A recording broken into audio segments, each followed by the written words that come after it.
চারটি দলের তিনটি দল দেখা হয়েছে, একটি দল দেখা হয় নাই, সেই দলটির নাম কি? এবারের এই মহান সুযোগে সেই জামাত ইসলামীকে এই সংসদের ভেতরে কথা বলার সুযোগ করে দিতে হবে। এই অবস্থায় জাতির ভাগ্যের পরিবর্তনের বড় রকম সুযোগ এখন জনগণের হাতের মুঠোয়। এই বিশাল জনসমুদ্রের উদ্দেশ্যে আমি বলতে চাই, আপনারা কি জাতির ভাগ্যের পরিবর্তন চান? যদি তাই হয়, চারটি দলের তিনটি দল দেখা হয়েছে, একটি দল দেখা হয় নাই, সেই দলটির নাম কি?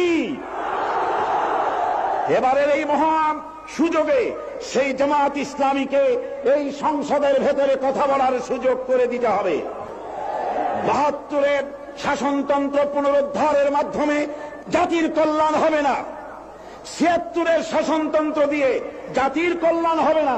জাতির কল্যাণ হতে পারে, ভাগ্যের উন্নয়ন হতে পারে আল কোরআনের সংবিধান, কেবলমাত্র কোরআন, শুধুমাত্র কোরআন, একমাত্র আল্লাহর আইন, সৎ লোকের শাসন ছাড়া জাতির কল্যাণ হতে পারে না।